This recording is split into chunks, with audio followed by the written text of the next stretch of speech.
Okay, so I just want to say something about our sponsor, Edney and Edney, Optometrists and Opticians.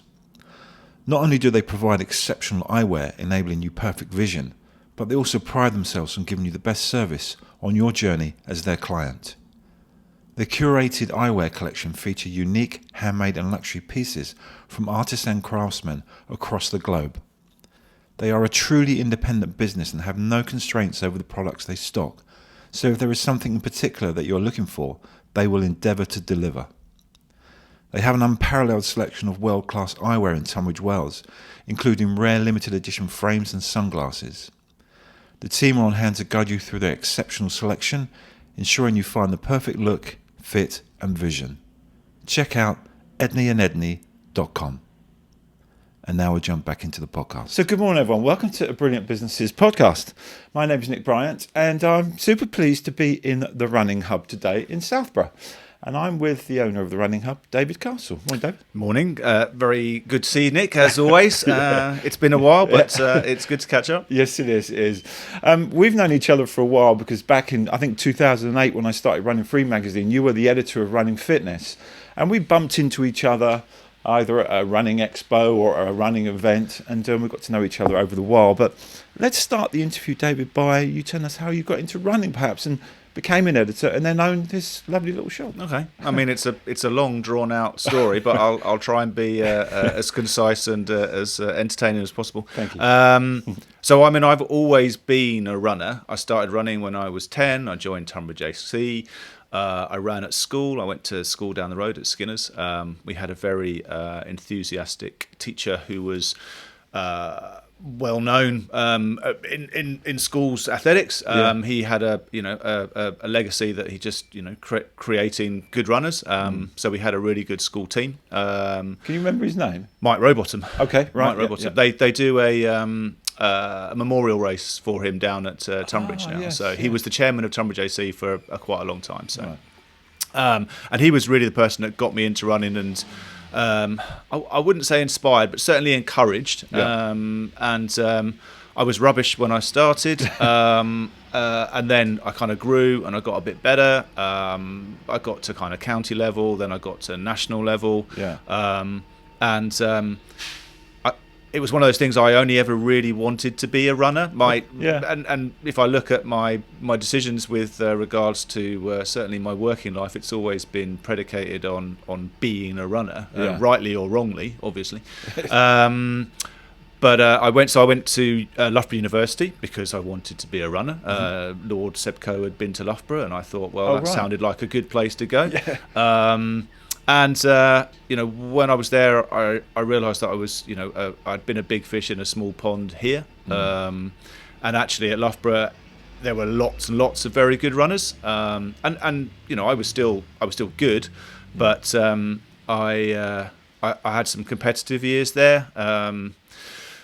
Was sort of top 100 in the country, that kind of level. Right. But it was kind of while I was at Loughborough, I did a degree in PE and sports science, and I didn't really see any career path for me with that as a degree. I wanted to be a journalist. I decided I wanted to be a journalist. Writing was one of the things that I could do. I was good at English. I'd done English A-levels at school. Yeah. So I decided that being a journalist was what I wanted to do. So I left university, did a postgrad in magazine journalism, did an internship at Runner's World, but then fell into B2B journalism just because that's where the jobs were for young graduates back in those days, and probably still are. But I carried on running. I moved into doing triathlons, duathlons, tried to extend my running activities. And then just by luck, as you said, in 2008, 2007, I had a chance meeting with the publishers of Running Fitness, and they basically said, how about it? Do you want to edit the magazine? And I was like, finally, I'm here. I've landed back in running journalism, and that must have been a good day. It was a good day. It was a good day. I mean, the magazine was sort of not doing particularly well at that time, and we needed to do a lot of work to bring it up to be competitive, which we did. And I did. I spent many happy years, about 6 years, at Running Fitness. Yeah. I then went to another publisher that had running magazines, which was Wild Bunch Media, with Nick Troop, who I'd happened to be done my internship with many years before that. Right. I spent 5 years there before, as you're probably well aware, the magazine business started to suffer from the advent of Google and Facebook, and the advertising market just closed down for traditional media. Even though we did 10 running races around the country, we had a digital portfolio. Yeah. But we had expensive offices, we had a lot of staff, and the decision was taken to just kind of wind that business up. That was men's running. That was men's running and women's running. Yes. So we sold women's running. We made men's running a digital proposition, which I still own. Okay. I don't do that much with it, but it's still out there on the internet. Yeah. And that really took me to the point in my life where I was thinking about what do I do next, basically. I had a couple of interviews as a jobbing journalist, and it just didn't have any appeal. I'd been there, done that. Yeah. I didn't want to go back down the chain. I'd been a director of the business at Wild Bunch, and so I thought, well, I'll try and stick in running. And actually, I had an interview with a distributor of sports products that were in run retail, and I've had no selling experience other than working in subscriptions. Completely different world. It was a completely different world, and I had 2 interviews there, and basically they offered me the job. But at the same time, via a circuitous route, I was having conversations with another supplier who supplied to the shop that we're in now, and he said, I know the shop's up for sale. Cheeky, Alan Cheek, who used to own the shop, is very well known, Tunbridge Wells Harriers. Yes. He basically hit retirement age, and he was looking to get out. And I got a bit of money stashed away, and I kind of just jumped. I didn't jump at the chance. That's I just thought brave move. Well, though, right? I'd never worked in retail other than having a Saturday job at H. Samuel in Tunbridge Wells when I was 16. I'd never worked in retail, and I didn't have any. I thought, well, how hard can it be to sell a running shoe? And that's not the hard thing. It's everything else around the outside of it. And the running retail industry is quite antiquated. When I took on the shop, Cheeky had done a good job of building the reputation. Yeah. It'd been here 10 years at that time. Cheeky is Alan Cheek. Alan Cheek. Yeah. But I knew nothing about what happened behind it. I knew nothing about. When was that? What year was that? So that was 2019. Right. Okay. Just before something called COVID. Do you remember Yes. that? Yeah. So I bought it July 2019. We revamped it a little bit. We changed the inside. We launched a website that was mobile friendly. I mean, before that, everything was very static. We put an EPOS system, so it's electronic point of sale. Yeah. So everything was stock controlled. Before that, it was an Excel spreadsheet. We used to find boxes of shoes that had never been opened in the storehouse. It's almost like you brought it up to the modern world a little bit. Well, we turned a 20th century business into a 21st century business. So we've done everything that you could, and maybe we haven't spent huge volumes of money on it, but we have a functioning e-commerce platform. We have digital social media sites. We didn't have an Instagram page when I started. We did have Facebook, but we've also, during one of the lockdowns, I think the third and last lockdown, we spent money on refurbishing the entire store. The store had never been handled in that way. It used to be part of the cricket shop, and it kind of grew organically to the point where they took over this half of it. So we still have quite strong links with the cricket shop, and it's nice to have a cricket business and a running business next to each other, because there is some crossover between customers. So it's been a bit of a funny ride. And COVID wasn't great. We'd done really well up to that point. Everything was firing, and suddenly, our doors were shut, and we had to think on our feet very quickly as to how we were going to continue to sell running shoes, Yeah. which was... Did you get government help? We got a little bit of Yeah. government help, but we were shut over that period of time for at least 6 months. I mean, I'm very transparent about figures. I think we got about £20,000 from the government. Right, okay. But that's not enough. It's not even a month's worth of trading. No. So, and yes, that's 20,000. So you don't have to worry about, we're not worried about margins. It's probably worth 40 in terms of what we'd actually take, but it wasn't enough to keep us sustainable. So during the first one, we did a home delivery service. Oh, nice. Yeah. Which was basically me in a car driving around to everywhere from here to Heathfield to Wadhurst, Greenbridge. No, I would have thought that because it's COVID, people wanted to get out more because they got more time on their hands. So maybe they want to buy more running shoes. Was there an element of that or not really? There was, but we felt that most strongly after we reopened the doors. Right. So I think people couldn't try shoes on, so that's always an issue for people. This is the reason why we're here. People come in here to try shoes on. They want the service. They want to be able to have the gait analysis. Yes. But the pent-up demand for running shoes after COVID was... I mean, I've never seen anything like it, to be honest. And we will never see anything like it. I mean, I'll just, we... one of those good things that came out. It was one of those good things. So we opened, when we reopened after the first lockdown, we had put a booking system into place. And we had half-hour slots that was set up for the entire day from 10 through till 6. So you would have... I think that's how many slots is that? 8 slots, I think. Or something. Around about. Yeah. And we did that Monday through to Saturday, and then Sunday we opened 11 till 3 on those slots, and it was basically one person in at one time. So it was a possible 110 slots that we had available in that first week, and every single one was booked. That's amazing. Every single one was booked. Yeah.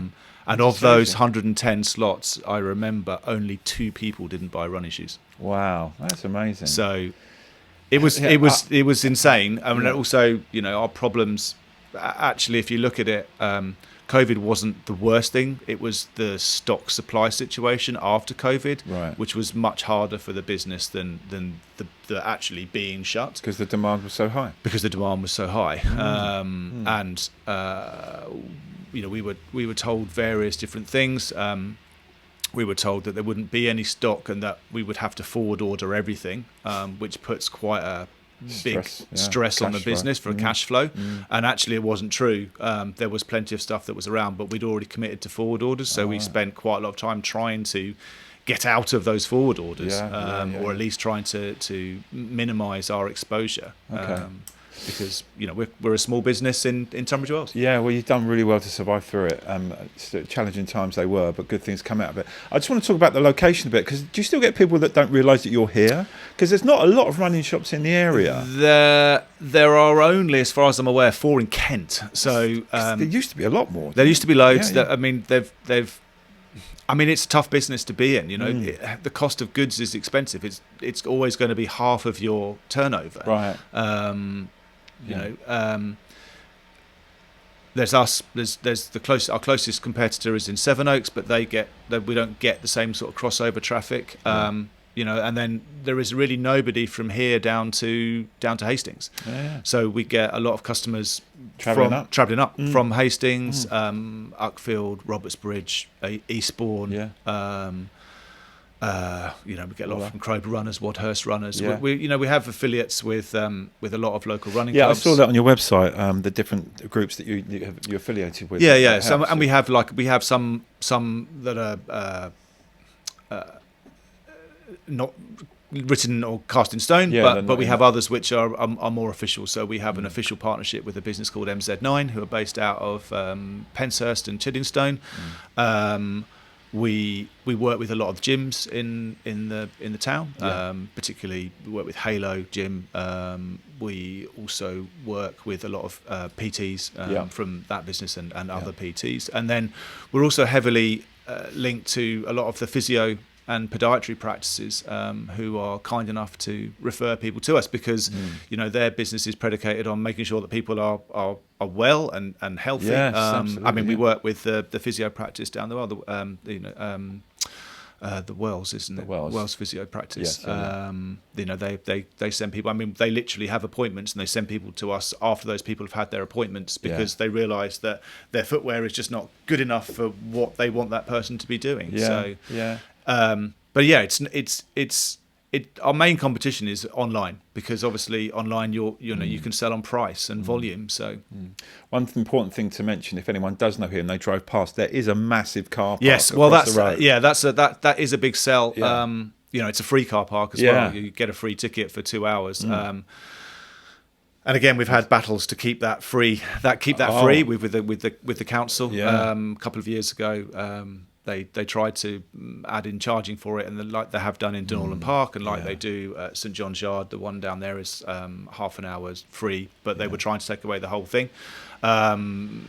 Residents and business people in Southborough were up in arms. There was a big local council meeting down at the hub where I got up and talked along with a few other business owners and talked about the importance of having it for those customers who drive from Hastings and Robertsbridge and Wadhurst, because it's there's 4 running shops in Brighton, for example, but parking in Brighton is so exorbitantly expensive that you're adding another £30 onto the cost of a pair of shoes. Yes. Whereas you can drive here, you can get, if you're from Hastings, you can get the train here. We used to have a couple of customers who would put their bikes on the train, cycle from the train station, cycle back to the train station, and then go back to Hastings. It's really simple. So,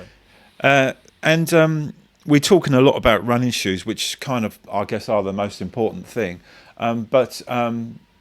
What other can you talk about the brands that you sell and other stuff that you sell? Yeah, I mean, running shoes are the bread and butter of our business. We work with all major brands, so Adidas, Hoka, Brooks, 361, Saucony. I can't really mess any out, otherwise they'll all complain. New Balance. I'm looking at the shoe wall. New Balance, Ultra, Mizuno. Scott over there, and Scott and Topo. I mean, a lot of the brands are not that well known to people who come in the store. But they don't. That's fine because we want people to be brand agnostic when they walk through.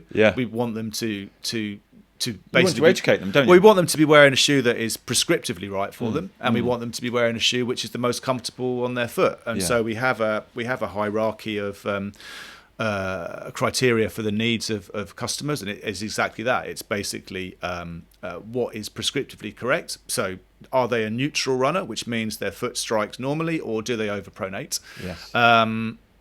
Then we would bring out 3 or 4 shoes. So we look at them on the treadmill. We analyse their gait. We use a piece of software called Huddle Technique, which slows down the run to about 1/8 of normal speed, and we can analyse that. We then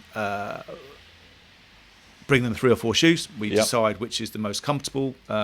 We give them to the customer, and then if they really can't tell what's the most comfortable or what can't tell the difference between them, we say, well, pick the one you like the look of best, because at that point, it's a visual thing. It's a visual thing. You've got to want to wear it, but prescriptiveness is the most important thing, followed by comfortable. You've got to want to run in that shoe. So, that's the important thing. Yeah, and the measuring of gait analysis, which you've got like a little running machine here. Yeah, so we have I was very lucky that I was gifted that treadmill by a friend who was unfortunately was a victim of COVID, in the sense that his business closed down. He did 360-degree gait analysis, so it's a proper gait analysis treadmill. It's not sprung, it's slatted, and so there's no pushback from rebound from when people are running on it. So we run them on the treadmill. It doesn't take very long. We then use the iPad, which is at the end of the treadmill, record them on there. We can measure the angle of overpronation. We can draw lines to show them. Usually it's a very easy thing to show a customer what their foot is doing, and we would just draw a line between what is neutral and what is overpronation. And then they can see. And so they know. So it's an education process. And most people don't know what their foot type is No. before they have that process done. No, a lot of people think just going to buy a pair of running shoes. Yeah, exactly. But you do so do it on, so you can do a video analysis as well, so people don't have to come in the shop. Yeah, we have to get the customers to record it for us, Right, okay. so they can send it to us, and we did this fairly successfully on the third lockdown. We uploaded a piece of video that showed customers how we wanted the video to be sent to us. But the difficulty of that is that then, we're then picking a shoe for them, which is maybe not the most comfortable. We don't know what their foot type is. You need them in here. You need to see a customer's feet. You need to see what shape they are. Are they wide? Are they narrow? What size they are. I mean, the biggest single mistake that people make is either under or overestimating the size of their feet. Yeah, I've had that running shoes. Yeah, because if you bashes your toes, you've got to buy a size bigger as well, haven't you? Yeah. So when I bought the shop, a colleague of mine said, the most important piece of kit you can buy is something to measure people's feet. So we spent £100 on buying a very old-fashioned foot measuring device, which is still here and going strong. It's the first thing we do in any process, is because people's feet unfortunately grow as they get older. Arch heights drop, so your foot extends. Particularly women who've had children, their arch height drops because pregnancy weight makes the arch drop, and your feet get bigger. We've had people who come in pre-children, or they've had a pair of shoes they bought pre-children, and they don't fit now. They're like they're 2 or 3 sizes smaller than they should be, and then people leave slightly freaked out that their feet have now gone up massively in size. So just something you don't realise, isn't it? I know, but I wouldn't realise either. But it is the most important thing. I mean, anecdotally, I remember a guy came in and he said to us, "Look, I've had arthritic toes. I'm 60. I've had arthritic toes my entire life, and I just need to get a comfortable pair of shoes." And we said, okay. And that day we had a volumetric foot scanner in, so we put him on, and we said, "Well, what size shoe are you wearing?" He said, "I'm wearing a 9.5." We put him on the scanner, and his shoe was a size 12. His foot was a size 12. My God, he didn't have arthritic toes at all. He'd just been compressing his toes in a shoe that was 2 sizes too small. His entire life. God, you saved his life. We did. Well, we saved his feet anyway. Saved his feet, yeah. Going off topic slightly, we must mention our sponsor, Edney and Edney. Yes. You bought some glasses from them. You've got them here. I have them here. I just wanted to say thanks to Edney and Edney from that. And David's been in there and experienced their services and how good they are. I put them on. These are my reading glasses. I'm literally. I had a. This makes the microphone look incredibly clear now. You can see yourself on screen. I can see. Well, no, actually, that's all blurry because these are from my reading. Okay. So we used to have an EPOS system that we've now changed this year. Yeah. And it got to the point where I literally couldn't read the figures on the screen. Right. I went to Edney, and they fitted me with a pair of glasses. It was a great experience. And I like they do, and like I do. I like to support local businesses in Tunbridge Wells. If we've got a great opticians, then go to the opticians. If we've got a local baker, then go to the local baker. If we didn't have that desire from customers and consumers to shop local, then we wouldn't be here, and we rely on that to get through. And I think there's certainly been a groundswell away from big online retailers like Amazon and some of the run specialists, because people would rather spend money with us, provided we've got the product. Obviously, we need to make sure that we do it. So have you got any tips? So the running industry, as far as new people coming into running, I thought that's happening all the time. Yeah, what have you got any tips for any new runners? Obviously, buy new good shoes. Well, I mean, but that's not just me. So that's not just me saying that. If you went online and you said what are the things that new runners should do? Well, firstly, you need to buy a pair of decent running shoes, because if you start and the running groups that we have around here, like Beginners to Runners and Just Run, and the other, or even the Harriers, right? Like if you start and you're in something that's been kicking around at home for 4 or 5 years, and you put it on, and your training increases exponentially, you're going to end up with problems if you're in the wrong footwear at that point. So the first thing to do is to do that. For women, it's essential you get a decent sports bra. When we sell some sports bras here, but I'm saying that because it's very, very important. It's not so important if you're a bloke, because you can wear a pair of shorts and a t-shirt. And actually, pound for pound, running is one of the cheapest sports you can do. So long as you've got a decent pair of running shoes, then you can pretty much head out the door as and when you want to, compared to something like cycling, which is thousands of pounds in terms of kit now. And it's really cheap and it's really friendly. Other tips, I mean, join a running club or a running group. There's loads, certainly around Tunbridge Wells. Yes. I think having that, having someone to encourage you to get out the door is important. You're much more accountable, especially in this weather. Oh God, it's horrible. You're much more accountable if you've got someone that you've got to meet at a certain time. I've been running for 40 years, and even now. It's hard to get out the door, and I'm much better. I've got a run group that I do on a Monday called Scrambled Legs, run by my friend Sarah Cronin, and it's a really friendly group. But I think running is quite a friendly sport, full stop. And there are loads. There's loads of things, and you don't even need to have to compete. And I think the growth of things like park run is a good example of that. Some people never graduate out of that park run experience. They don't want to run further than 5K. They don't want to be competitive in a more global sense. I think an important thing to remember as well is from my running days, and I still do a little bit, is just don't go too fast either. Just take it slowly. And enjoy it. I mean, there are great things out there like Couch to 5K, the app, the NHS app, which gives you a steady progress to get to 5K. Guys tend to be a little bit more gung-ho about it. They tend to put on a pair of shoes and go, right, I'm going to go out and run as fast as I can for 5K, and then get injured and wonder why that's happened to them. That's what I'm saying. But I think it's steady. It's a long-term thing, and it should be a long-term life goal as well. Like to have running as part of your, both for your physical and your mental health. I mean, it's one of the cheapest and easiest things to prescribe, I think. Yeah, and being outdoors as well. Being outdoors, I mean, except in today. Well, people will still be out there, but Well, another reason why you need the right gear and the right waterproof. Exactly. Yeah, nice waterproof jacket, nice Ron Hill waterproof jacket from the Running Hub would be great. There you go. Thanks, David. Thank you for inviting me. Pleasure. It's been great to see you again and see the lovely shop and all the good work you're doing and the difference you're probably making to people's lives.